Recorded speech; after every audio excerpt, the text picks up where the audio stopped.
Hey folks, Edgar B. Herwick III here from GBH's Curiosity Desk. I have been hearing from a lot of people this year about voting, and so we've put this little video together to answer some of your questions.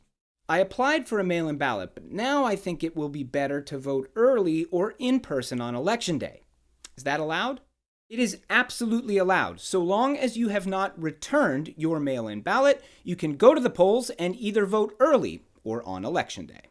I'm worried that I'm going to do something wrong and my ballot will not be counted. Is there anything I can do to ensure I do not return an invalid ballot? The two main reasons that ballots will be invalidated are either because they do not have a signature or they have not been returned on time. So follow the instructions carefully, make sure you sign your outer envelope, and send it in as early as possible. And pro tip here, black pen is best.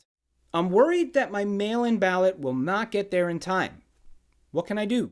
If it's getting close to Election Day, say inside of a week, and you've yet to mail that ballot back, it is not a bad idea to consider dropping it off in person. Cities and towns throughout the state have created drop boxes in different locations where you can take that ballot and securely drop it off. And in every town, you can drop it off at the election office, either in a drop box outside or inside at the office itself. There's been a lot of talk about poll watchers, but what can poll watchers actually do? Poll watchers are allowed here in Massachusetts, and in fact, anybody can be a poll watcher here in the Bay State. They are allowed to basically watch what is happening. They're also allowed to take notes about who has come and who has gone, and that is about it. Now, crucially, what can they not do? They cannot intimidate you. They cannot try to influence your vote in any way, and they cannot block your access to the polls. What do I do if I see something that's concerning at my polling location? Quite simply, talk to the warden. The warden is empowered to make sure that all election laws are followed on Election Day.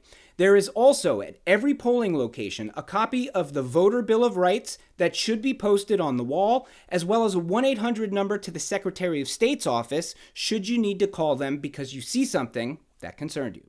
I keep hearing that we might not know who won the election for weeks. What gives? Voters have been taking advantage of expanded early voting and mail-in voting at historic rates already in 2020, including here in Massachusetts.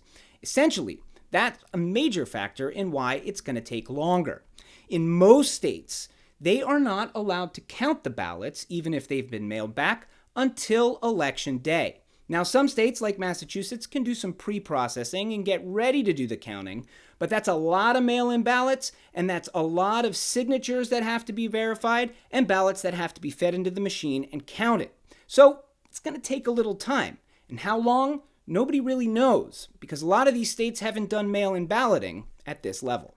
Here at GBH News, we have been doing a lot of reporting about early voting, mail-in voting, and getting you ready for Election Day. There's a lot more information and answers to a lot more questions online at wgbhnews.org. And hey, if you still have questions, let me know. Send me an email to curiositydesk@wgbh.org.